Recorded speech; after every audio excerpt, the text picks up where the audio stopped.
جنات پر ایمان بھی، ایمان کا مطلب یہ یقین رکھنا کہ جنات کا وجود ہے، یہ بھی ایمان کا حصہ ہے۔ جنات کا منکر بھی اسلام سے خارج ہے، کیونکہ قرآن مجید سے، احادیث سے، تواتر سے یہ بات ثابت ہے کہ اللہ نے ایک مخلوق آگ سے بنائی ہے، ایک مخلوق بنائی ہے نور سے، جس کو کیا کہا جاتا ہے؟ فرشتہ۔ اردو میں، فارسی میں فرشتہ، انگلش میں اینجل، اور عربی میں ملک۔ عربی میں کیا کہتے ہیں؟ ملک، جس کی جمع ملائکہ ہوتے ہیں نا، ملائکتہ بہت آتا ہے نا قرآن مجید میں۔ تو گورے بھی مانتے ہیں اس کو، کیونکہ یہ تو آسمانی کتابوں سے، تواتر سے ثابت ہے۔ تو اب یہ فرشتہ چونکہ مادی مخلوق نہیں ہے تو ہمیں وہ مخلوق نظر نہیں آتی۔ اب سائنس کا یہ کہنا ہے، سائنس تو یہاں تک بھئی سائنس مادی چیزوں پہ تحقیق کر سکتی ہے بھائی جان، کچھ چیزیں سائنس کی دسترس سے کیا ہیں؟ خارج ہیں۔ اگر وہ دلائل سے ثابت ہو جائیں، دوسرے دلائل سے، تو ان کو مان لیا جائے، نہیں ثابت ہو تو نہیں مانا جائے۔ اب سارے پیغمبروں نے فرشتوں کے وجود کا بتایا ہے، حضرت موسیٰ، عیسیٰ علیہ السلام، موسیٰ علیہ السلام، داؤد علیہ السلام، تواتر سے، تبھی یہود و نصارہ اور مسلم سارے متفق ہیں کس کے وجود پر؟ فرشتوں کے۔ اسی طرح اللہ نے ایک مخلوق کو آگ سے بنایا، اس کو کیا کہا جاتا ہے؟ جن۔ چونکہ وہ انسانوں سے چھپی ہوئی ہے اس لیے اس کو کیا کہا جاتا ہے؟ جن۔ جن چھپی ہوئی چیز کو کہتے ہیں۔ مجنون کسے کہتے ہیں؟ جس کی عقل چھپی ہوئی ہو، پردہ پڑ گیا ہو، دیوانہ ہو گیا ہو۔ جنین اس بچے کو کہتے ہیں جو ماں کے پیٹ میں ہو، وہ بھی چھپا ہوا ہوتا ہے نا۔ فلما جن علیہ اللیل، قرآن کہتے ہیں جب رات چھا گئی، اندھیرا کر دیا رات نے، تو ہر وہ چیز جو چھپی، جنون اسی سے نکلا ہے۔ جنون پاگل ہو گیا نا، گویا دماغ ہی غائب ہو گیا ہے، ٹھیک ہے نا۔ تو ہر وہ چیز جو چھپی ہوئی ہوتی ہے نا، اس میں جیم ڈبل نون والا مادہ پایا جاتا ہے۔ تو جن کو بھی جن اس لیے کہتے ہیں کہ وہ ہوتا ہے لیکن نظر، بولو، نہیں آتا۔ تو اس کے بارے میں ہمارا عقیدہ کیا ہے جو اسلام نے ہمیں بتایا ہے؟ بھائی جنات بھی مکلف ہیں اعمال کے، ان میں اچھے بھی ہوتے ہیں اور ان میں برے بھی ہوتے ہیں۔ البتہ شیطان ایک ایسا جن ہے جو برا ہے، ہر جن برا نہیں ہوتا، لیکن شیطان ایک برا جن تھا جو اڑ گیا تھا نا، پڈے ماضی میں لگا تھا اور قیامت تک اڑا ہی رہے گا، اس کی نسل بھی ایسا ہی ہے۔ لیکن جنات میں اچھے بھی ہوتے ہیں اور جنات میں برے بھی ہوتے ہیں۔ جنات تعلیم کہاں سے لیتے ہیں؟ انسانوں سے لیتے ہیں۔ جنات میں کوئی الگ سے پیغمبر نہیں آتے، انسانوں ہی کو اللہ نے یہ فضیلت دی ہے کہ جنات فالو کس کو کریں گے؟ انسانوں کو۔ تبھی جتنے مذہب انسانوں میں ہے نا، اتنے ہی مذہب کس میں ہیں؟ جن اگر میرا بیان سنتے ہیں تو 20 رکعت تراویح کے قائل ہو جاتے ہیں، کسی اہل حدیث کا بیان سنیں گے تو 8 کے قائل ہو جاتے ہیں، جہلم والی سرکار کا بیان سنیں گے تو جنوں کی بیویاں عدالت سے جا کے ان کی عدالتوں سے خلا لے رہی ہوتی ہیں کہ وہ شوہر جن شوہر دینے پر راضی نہیں ہوتا۔ وہ سارے جھگڑے جو انسانوں میں ہے نا، جن میں ہو سکتا ہے کچھ 4 شادیاں کرتے ہوں جو میرا بیان سنتے ہو اور پٹ بھی رہے ہوں جنیوں سے، چڑیلوں سے، اور جن میں ایسے بھی ہوں گے جو 1 کے قائل ہوں گے۔ تو جتنے، مجھے نہیں پتا جنات کو 4 کی اجازت ہے کہ 1 کی ہے، یہ کچھ مسائل ہو سکتا ہے جنات کے ہم سے ڈیفرنٹ ہوں، لیکن بہرحال تو حدیث سے ہمیں یہ پتا چلتا ہے بھائی ایک مخلوق ہے جسے کیا کہا جاتا ہے؟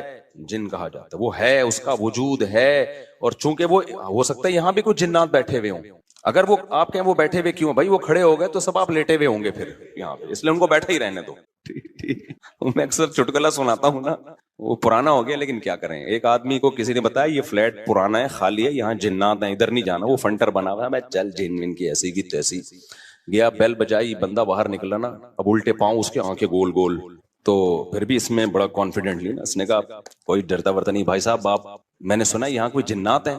تو وہ کہتا ہے میں تو 500 سال سے رہ رہا ہوں، مجھے تو اب تک کوئی جن نظر۔ اس نے کہا لے بھائی یہی جن ہے بھائی، 500 سال سے رہ رہے کم، سمجھ رہے ہو؟ اچھا، تو جنات کی پیدائش انسانوں سے پہلے ہوئی ہے اور جنات کی تعداد بھی انسانوں سے زیادہ، کیونکہ قرآن میں ہے قد استکثرتم من الانس، اے جنات تمہاری تعداد تو انسانوں سے بھی زیادہ ہے۔ تو پتہ چلا جنات انسانوں سے بھی زیادہ ہے۔ تو ان میں اچھے بھی ہوتے ہیں، برے بھی ہوتے ہیں، ہری پگڑی والے بھی ہوتے ہیں، سفید پگڑی والے بھی ہوتے ہیں، دیوبندی بھی، بریلوی بھی، قادیانی بھی، ہندو بھی، ہر طرح کے فرقے، کیونکہ یہ تعلیم کہاں سے لیتے ہیں؟ انسانوں سے۔ تو جتنے مولویوں کی جتنی قسمیں ہیں نا، سب سے زیادہ قسمیں تو پاکستان میں پائی جاتی ہیں۔ جتنی قسم کے مولوی ہیں جس ملک میں ہوں گے، اتنے ہی قسم کے فرقے بھی اس ملک میں جنات میں بھی ہوں گے، کیونکہ یہ تعلیم کس سے لے رہے ہوتے ہیں؟ میں نے بتایا انسانوں سے۔ دوسرا، ان میں ایک مسئلہ ہے، ان میں شر کا عنصر خیر سے زیادہ غالب ہے۔ انسان کی جو نیچر ہے نا، انسان کی نیچر یہ ہے کہ انسان کی نیچر میں خیر زیادہ غالب ہے، شر مغلوب ہے۔ انسانوں میں اچھے بائی نیچر اچھے زیادہ ہوتے ہیں، برے کم۔ ہر انسان جھوٹ کو ناپسند کرتا ہے لیکن کچھ پھیکو بھی ہوتے ہیں، ہر انسان چوری کو ناپسند کرتا ہے لیکن کچھ چور بھی ہوتے ہیں. لیکن جنات کا معاملہ الٹا ہے، ان میں شر کا عنصر خیر سے، یہ سرکشی، آگ میں سرکشی ہے نا. تو ظاہر ہے ہمیں اللہ نے مٹی سے بنایا، مٹی میں کیا ہے؟ تواضع. تو حق سن کے چپ ہو جانا چاہیے انسان. ہو جاتے ہیں ہاں کچھ شیطان قسم کے ہوتے ہیں وہ چپ نہیں ہوتے، لیکن نارملی انسان کو جب صحیح بات پتہ چلتی ہے وہ کیا ہو جاتا ہے؟ چپ. مٹی ہے تو مٹی والی خاصیت اس میں ہے. جنات میں آگ سے بنے تو، اور آگ بھی شعلے مارتی ہوئی، تو اس لیے جنات کی طبیعت میں سرکشی زیادہ ہے. ایک بات یہ ہوگی. دوسری بات کیا ہو گئی بھائی؟ جنات جو ہے نا، جنات یہ انسان سے زیادہ طاقتور ہوتے ہیں لیکن مرعوب ہوتے ہیں یہ انسان سے. اس کی میں ایک مثال دوں، بیل زیادہ طاقتور ہے یا وسیم بھائی؟ بیل. لیکن قابو کس کے ہوتا ہے بیل؟ انسان کی. وجہ اس کی یہ ہے کہ وہ مرعوب ہوتا ہے انسان سے، اس کو اللہ نے وہ دماغ نہیں دیا جو کس کو دیا ہے؟ انسان کو دیا. بیل کو جس دن پتا چل گیا نا کہ میں زیادہ پاورفل ہوں تو کھوٹے کی جگہ آپ بندے ہوئے ہوگے، بیل نہیں بندہ ہوا ہوگا. لیکن اللہ نے ایک روب رکھا ہے جانوروں پہ بھی انسان کا. گدھے کو دیکھو چلتے رہو وہ منہ نیچے کر کے لوٹ اٹھا کے چلتا رہے گا، اس کو احساس ہی نہیں ہوتا کہ میری ایک لات کا مار ہے یہ بندہ جو بیٹھا ہوا ہے نا میرے اوپر، تھوڑا سا یوں کیا اور ایک کھسکایا اٹھا کے گرے گا.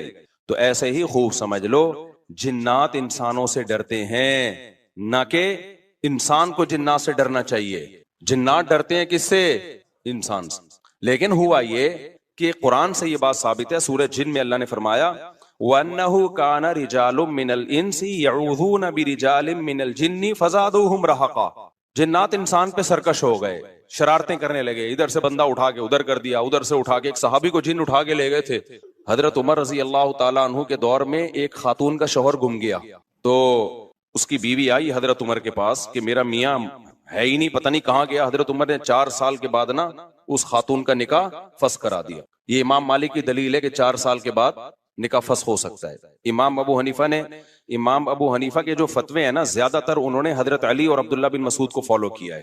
وجہ اس کی یہ کہ وہ کہتے تھے کہ یعنی جو اس بارے میں حناف کہتے تھے حضرت علی نے تینوں خلفاء کا زمانہ بھی دیکھا ہے اور نبی کا زمانہ بھی، تو ان کا علم باقی تینوں خلفاء سے زیادہ ہے. اس لیے فقہ حنفی میں حضرت علی اور عبداللہ بن مسعود کو بہت ترجیح دی گئی ہے.